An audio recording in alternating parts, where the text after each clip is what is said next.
On today's episode of Speak Shame with Dr. Connie Corrali. My teenage son was not doing well. He was really struggling in school. We were still getting reports of lots of behavior issues and reports of him possibly being involved in drugs.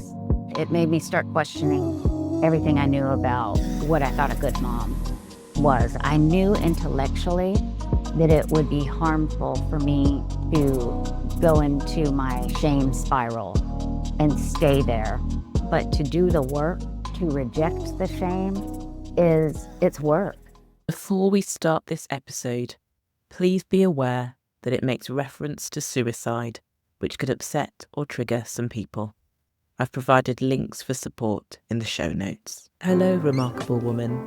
I'm your host, Dr. Connie Corrali, medical doctor, life coach, and survivor of sexual violence.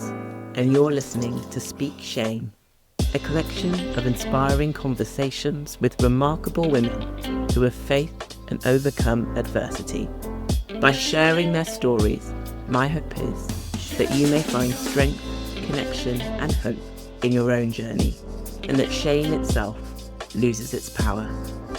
So sit back, relax, and don't forget to follow the show. Joining me on this week's episode is the remarkable Dr. McClain Sampson. Dr. Sampson is a professor of social work, researcher, and founder of Hear Me Roar coaching and consulting, dedicated to empowering women across all life stages. With 14 years of academic experience at the University of Houston, she has deeply researched mental health support for women during pregnancy and postpartum, with a particular focus on those facing challenges like low income, unstable housing, and employment uncertainty. Driven by a passion to create more direct impact, Dr. Sampson launched Hear Me Roar in 2023 as a platform that bridges academic research and transformative coaching. So thank you so much, Dr. Sampson, for joining me here today. I really appreciate it. Thank you. I appreciate you and the work that you do. Lovely. Well, we're going to dive straight in. And first question that I have for you is that if your life story was turned into a book, describe for me what would happen in chapter 1. Yeah, this is an interesting question for me because I've realized that I have a challenge when it comes to compacting things into a story, which is ironic because as a researcher, I gather stories and find the themes.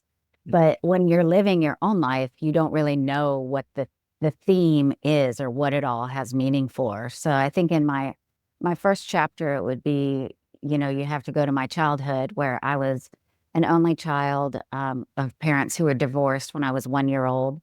And we did a lot of moving. And so it would kind of capture a lot of the confusion and loneliness I felt as a child.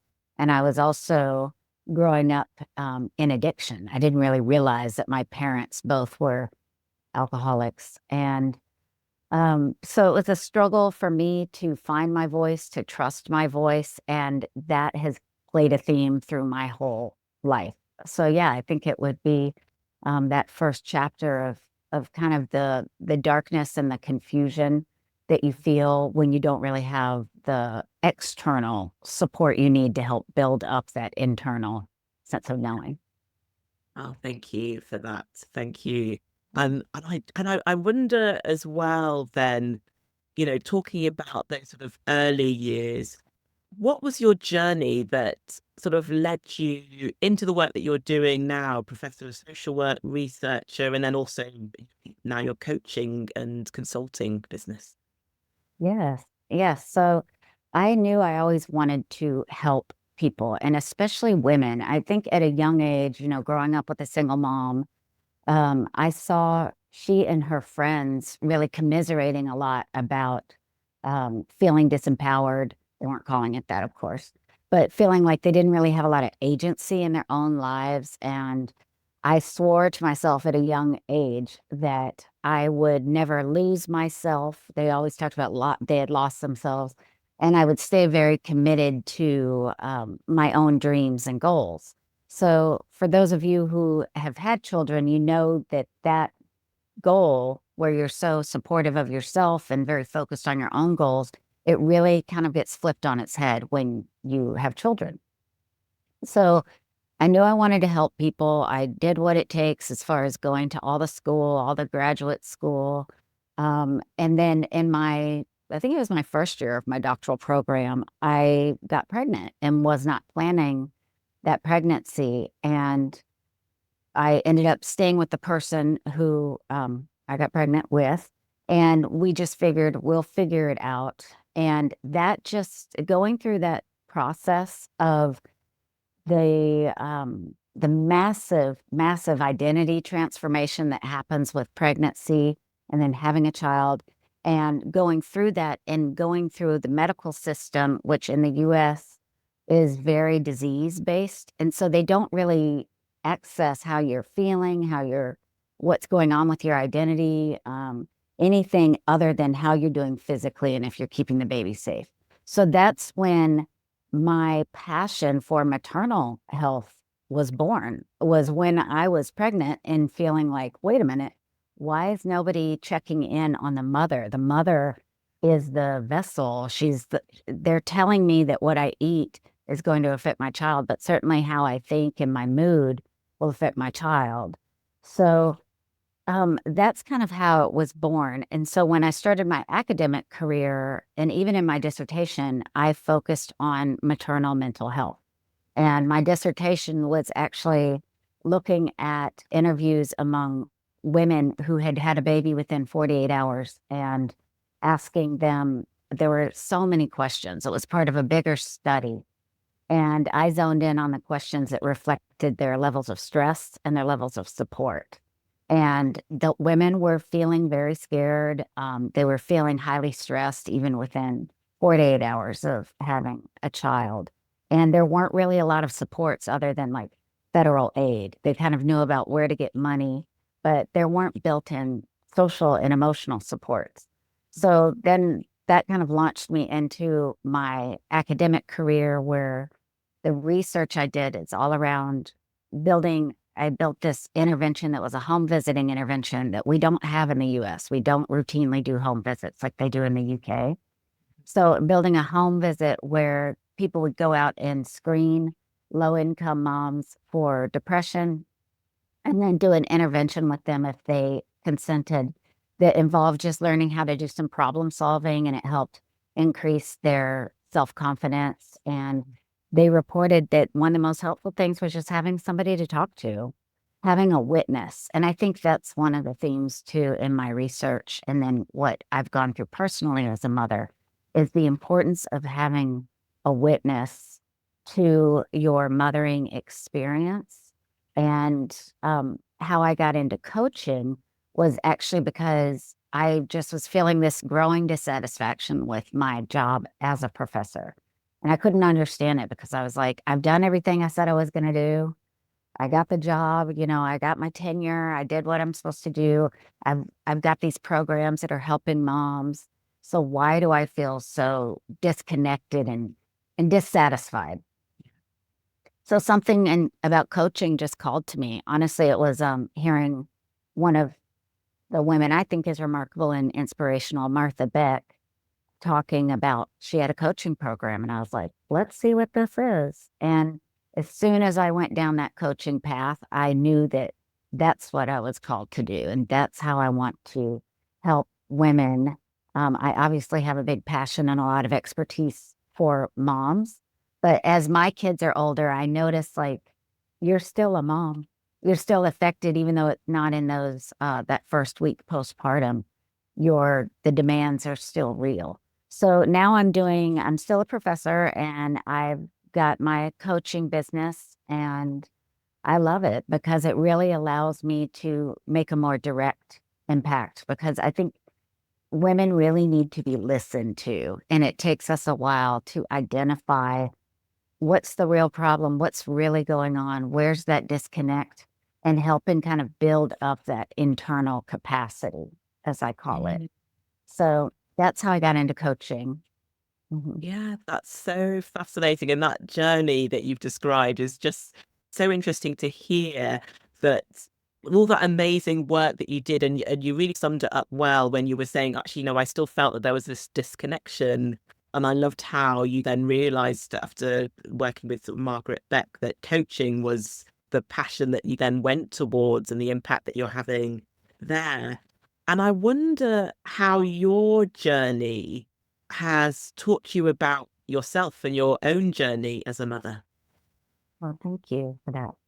Yes. So as I was going through this program, and it's actually Martha Beck. Oh, Um, Martha Beck, yeah. yeah, she's been a life coach since before they called it life coaching. And she too has a PhD, but hers is in sociology and mine is in social work. And so I was really relating to her journey, which was she got the PhD, felt like there was something missing.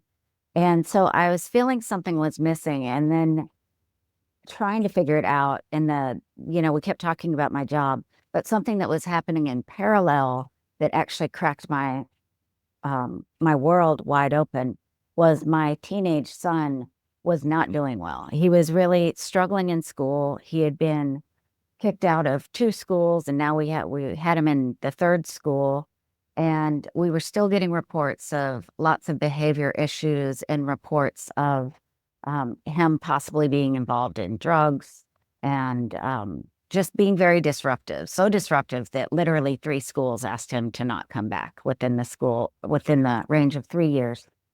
So things were getting worse with him, and I didn't understand it because again, I was doing everything I was supposed to do. Like I kind of know that emotional connection with your children is the number one predictor of their emotional stability, which I think that is super important. Yet he just kept getting louder and louder, like doing more and more reckless things. It was almost like he was calling for help. And in fact, I did have a night that was very scary with him, where it came to light that he had informed his friends that he was going to commit suicide that night. And that was a pivotal moment, obviously. And I kind of want the other listeners to know, because I think a lot of moms struggle with this in silence, is that my son had not been doing well since he was like 5 years old. Um, and I never really knew if it was the divorce. I didn't know if it was his ADHD. I didn't know if it was because he and his dad are so radically different too. But he always had behavioral issues, some learning issues, really desperately wanted to fit in everywhere. But somehow in middle school, that kind of turned to starting with the vapes and then starting with other things. So fast forward to him being in ninth grade, we had started doing drug tests on him, and I thought he was sober. So I was really surprised to get yet another warning that he might take his own life. And in the note, he had said, I plan to drink a fifth of vodka and take fentanyl, and I'm just going to end it. So it was this surreal moment where a parent had called me to warn me, and both of my kids, who were, I guess, 16 and 13, he was 16, the daughter's 13. At the time, they're in the back of the car, and I had to act like everything was fine, which again is something I know all of us moms do, is you hear something very upsetting and you know it's going to be traumatic, but you have to keep your calm and keep that brave face. And it was at that point that I just said, he needs help bigger than me. So I made the decision to send him to rehab, and his father agreed, and we started going down that path. And it was really during that time when he was away um, that I dove deep into investigation into myself and really started utilizing and leaning on coaching and how to apply that to myself along with therapy and other things. But that's how it became very personal, very quick, is because now I was standing in kind of this Venn diagram of like what I do for a living, where I help other moms to be seen and heard and valued and to get the support they need. And then being in a real life situation where, as a single parent, really taking on that journey and that burden that happens when you decide your kid needs help and they need to go away to get the help. I mean, it made me start questioning everything I knew about what I thought a good mom was and what she would do in this situation. Yeah. Thank you so much, McClain, for sharing that, just for being so open. And I know so many people who are listening to this are going to be able to relate to that. And like you said, just not feeling alone by hearing your Right. story and hearing your words. So thank you. And Mhm. I wonder if you could go back to that time and reflect on what emotions you were experiencing after now your son has gone to rehab. How do you start working through those emotions? Yeah. So it was a really long journey because this is now we're coming up on 2 years. Um, and so the first phase of it was like moving through quicksand where I knew I had to do something and to do the logistics, but all I wanted to do was hide and to curl up and to cry. And I felt immense sadness. I remember he and I traveled to North Carolina and dropping him off. And I just felt like I'm leaving my baby, I'm abandoning my child. It just was such a loud voice in my head. And I'm really glad that I have the other child at home because I came back and I had to assume that role. And I had to make the decision, am I going to pretend like everything is fine or am I going to be transparent, which is what I would advise other people to do, right? And that's how I am as a professional, is I try to be transparent and inclusive. And so I just told her, like, we're going through a family crisis and I know this is affecting you. And she's like, it's not, it doesn't matter. Because, she's a teenager. Yeah. And so it took me a while to kind of fall out, as I call it. Like, I realized I had been living in fight or flight for decades. Well, it doesn't make sense. Over a decade with my son. The first time he talked about suicide, he was 5. So I had really been tense and living in fight or flight. And it took me about a month to relax and feel what I was feeling, which was immense sadness, grief, letting go of going back to even the divorce and having to let go of the family I thought I was going to have, and then trying to stay so committed to co-parenting. And something like addiction just really fractures all good efforts. And both parents, we were doing the best we could, but we were very fractured. I felt like I had no support. I had to deal with really deep, deep loneliness that I hadn't wanted to deal with since I was a child. And I also had some denial going on, as far as how could this happen? Like, we've done everything right. I've always talked openly about addiction. We've been amicable in our co-parenting. Like, it was like an equation didn't compute. Yeah. If you do everything you possibly can and you're not unhealthy with your children, because I was very like emotionally stable and healthy, in my opinion, and modeling that for them, then they shouldn't fall off the cliff. Yeah. But so it really called into question this motherhood thing. And I realized, wow, I'm feeling really ashamed of Yeah. making that decision. It wasn't that I was ashamed that he was struggling with addiction. I was more like, oh my gosh, I can't believe I have to deal with addiction still, since I grew up with it, right? But I realized like it was starting to fester, this shame I felt about how could I send my son away at such a critical time? And then an important part of the story is he went away for the first 3 months where it's like a residential treatment facility, and he wanted to come back and he had done well. To his credit, he really worked hard. And I said, I'm not ready for him to come home. I don't think it's the right time. And that's really when the shame doubled down. Mm. And I knew in my heart that he was not ready. His father agreed he was not ready. So that was a time where I really struggled, was kind of in the 3 to 6 month time. Mm. And I think an important thing to say that I often overlook is that, I've had a lot of training in social work. So I've actually had a lot of training as a mental health professional.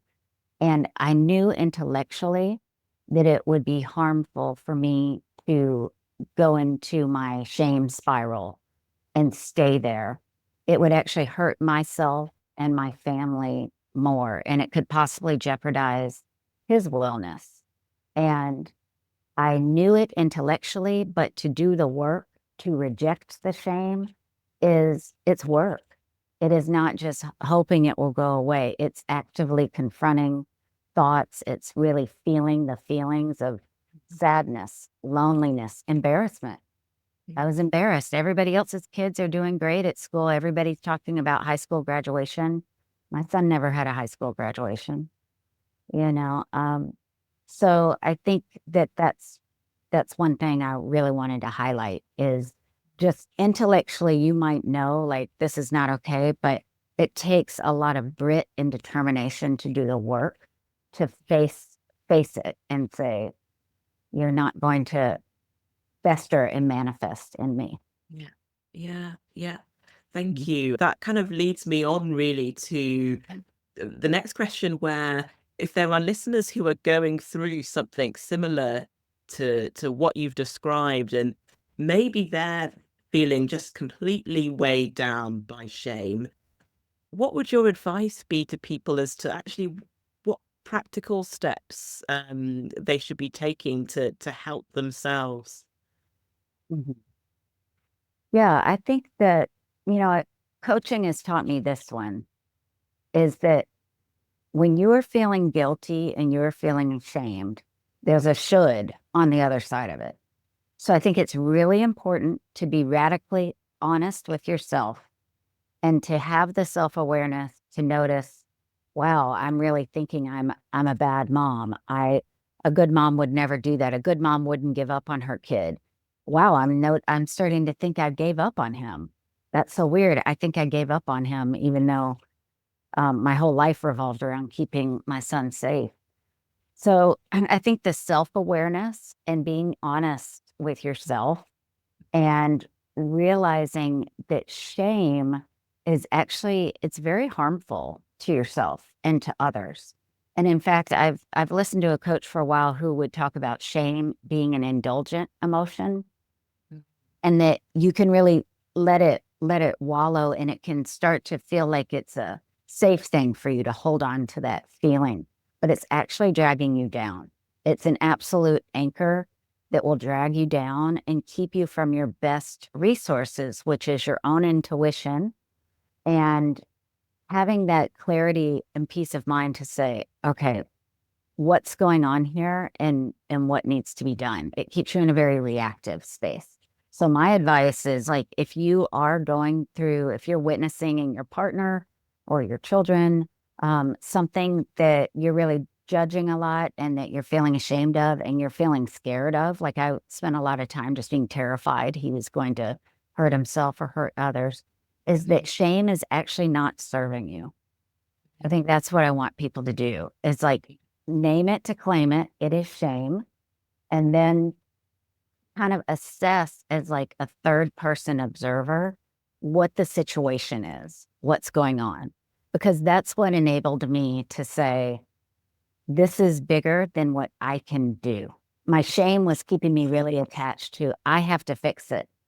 I have to prove that it wasn't a mistake to get a divorce. I have to prove that it wasn't a mistake to keep him in these schools, even though my gut kept telling me he needed like a smaller special school. But so to really name it and then look at it as an objective observer, because the judging yourself and judging your feelings, honestly, it just wastes time. Yeah, yeah. It's wasting time. It's like you're this precious resource that can't even see how beautifully smart you are and that you have the tools. So That's my advice. And my advice too, I learned this is talk to people who get it.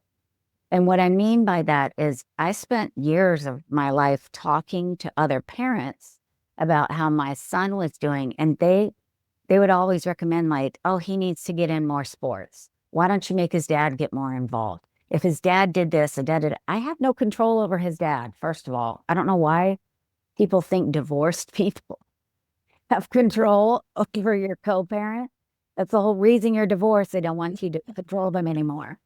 So I think I finally realized like it was talking to a friend of mine who she has sons that don't struggle either. I don't know what's going on. I have all these friends whose kids are doing great, but she she is she's an attorney that works with things like special needs. And so she saw it through this lens of like, your son is really struggling and the schools aren't helping him, and you don't have enough time in the day and energy and resources to help him. So talk to people who get it and who understand. If you're talking to people about what you're struggling with and they're giving you constant suggestions, especially suggestions that you're like, oh, that doesn't work, or I've tried that, find somebody else to talk to. Yeah. Yeah. So that's another piece of advice, because I also didn't have language yet to realize like this is addiction and I should be going to AA, or he should be going. Like we enforced sobriety, or so we thought. He was actually drinking in secret, and we weren't catching it. But you know, if you do have support groups for the thing you're struggling with, that is great. But I also give you this advice: no matter how many support groups you're in and the therapy and the coaching, you need to stay connected to yourself, because sometimes we veer into this lane where we're so scared that we're relying on other people's advice to tell us what's best. You know what's best. Yeah. It's inside of you. And it gets really covered up with all this self-doubt, shame, guilt, terror. So you need to find a practice for how you're going to stay connected to yourself and believe in yourself, and believe that if you have an instinct that that somebody is doing much worse than they say they are, that that's an indication that your little flags are going up. So check in with yourself. Yeah. So useful. So useful. Oh, Thank you. good. Well, I'm glad it's useful. And I wonder then how your own experience, your own personal experience, has impacted, if at all, the work that you're doing, because obviously you've been doing lots of work throughout academic years, and now with the coaching as well. How do you think it's changed your work? Mhm. Yeah, that's a great question, because I have survived by compartmentalizing. Like I think a lot of probably ambitious women do, is because we have these different roles. And what makes me successful as a mom does not make me successful as an employee all the time. So I was operating in this way of like, my first and foremost thing I do is emotional connection.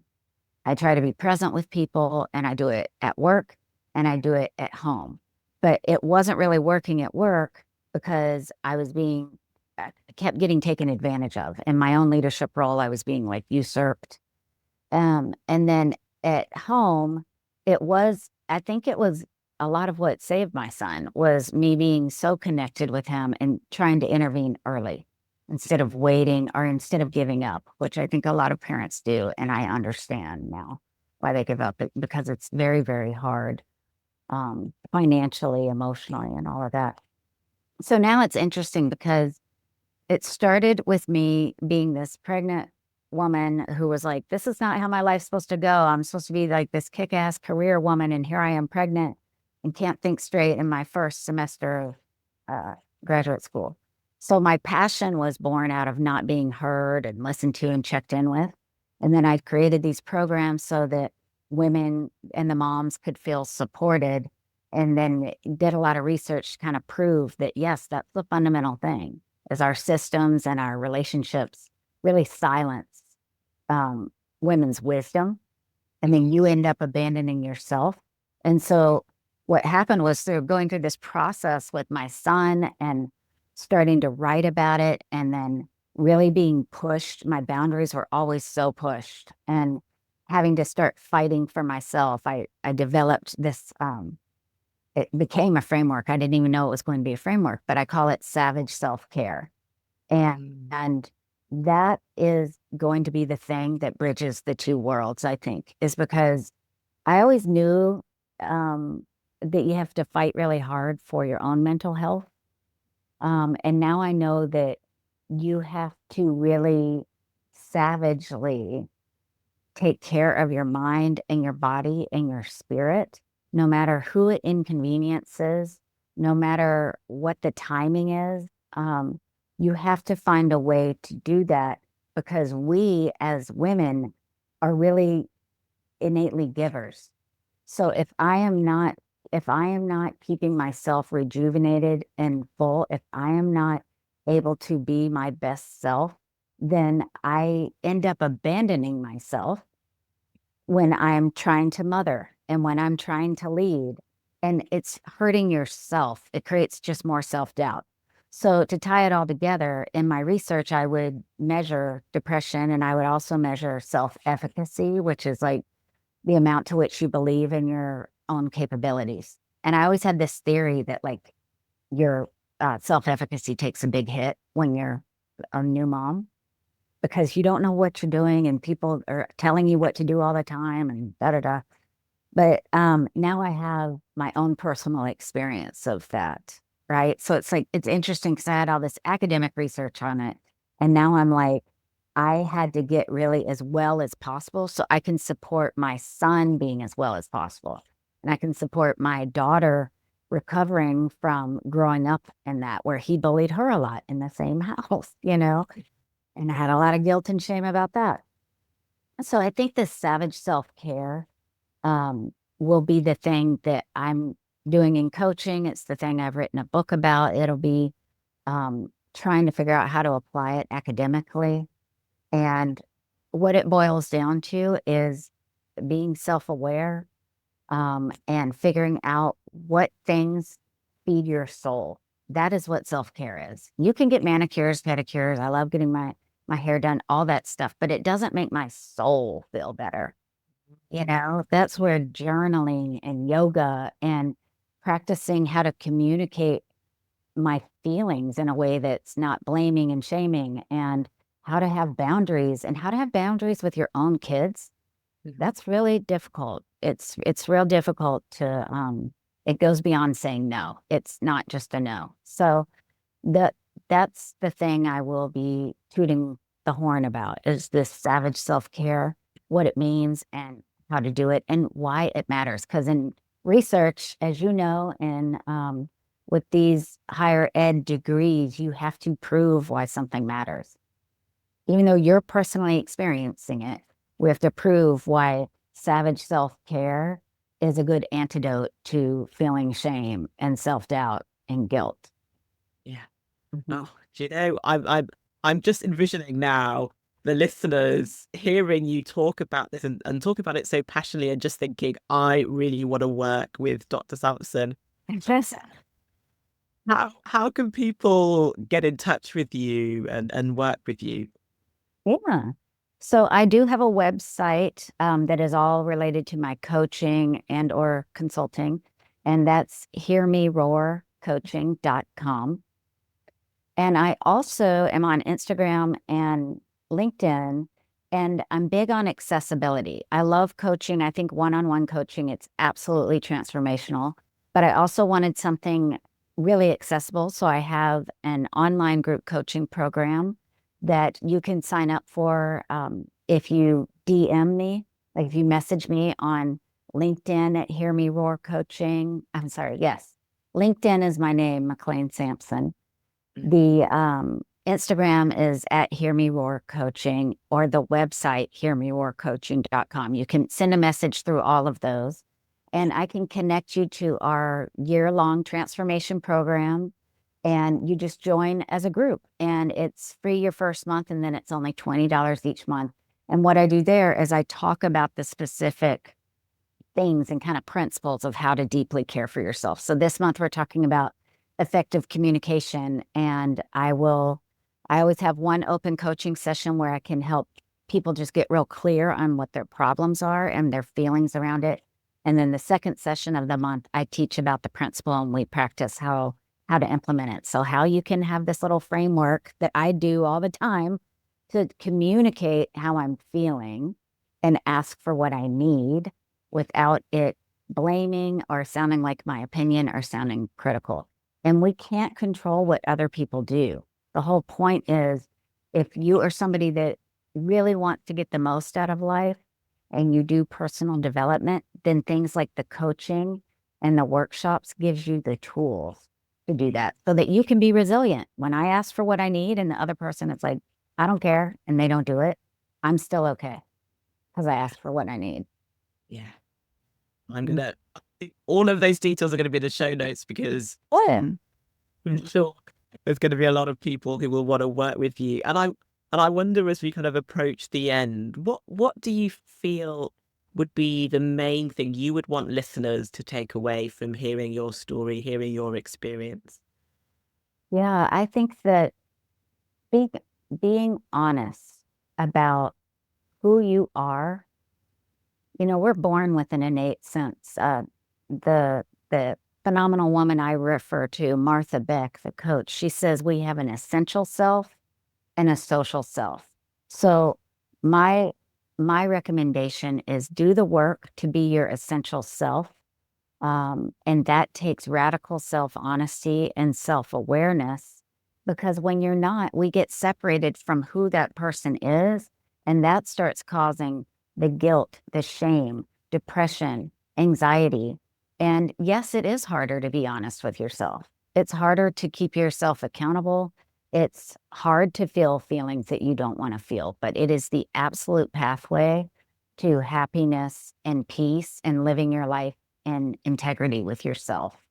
So I just be honest about who you are and really have a lot of empathy and compassion for yourself, but also hold yourself accountable, because our actions affect other people. So that's my main advice is I see, I don't know if this is relevant to the audience, but having these teenagers, I know that there's a big trend of people being like, well, that's how I am, and you just have to accept it. That is not what I'm talking about. I'm talking about an assessment of like, whoa, how am I feeling? Wow, I'm thinking and feeling I've abandoned my son, even though my life has revolved around keeping him safe. I just flew across the country. I took out a loan to get him help and to get him to be safe. So I had to question those thoughts that are making you feel so bad and guilty, and be honest with yourself about it. That's what I mean by being honest with yourself. Yeah.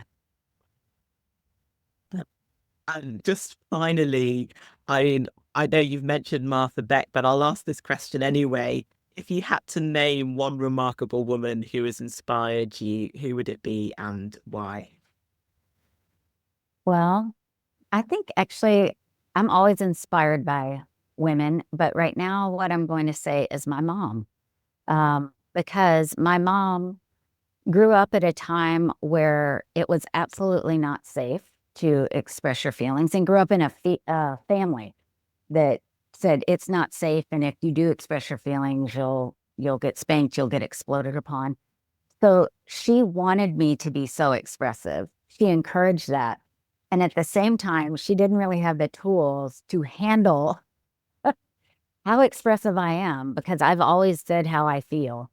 And I think I've seen her go through her life really trying to gather tools and do anything she can to stay in connection with my brother and myself. And even though she's an imperfect person and my childhood was imperfect, and she will tell you she made a lot of mistakes, she constantly is working to better herself and to improve the relationship with my brother and I. And that, I think, is a phenomenal woman. Is somebody who doesn't give up on themselves and doesn't give up on these relationships that you have with your loved ones. Yeah, those are beautiful words for your mum and beautiful words to end on today. So I Mhm. really want to thank you so much Dr. McClain Sampson, for being here today and, for joining me and the listeners. Thank you. It was my pleasure. Thank you for listening to Speak Shame with Dr. Connie Corrali, and thank you so much to Dr. McClain Sampson for being my guest on this week's show.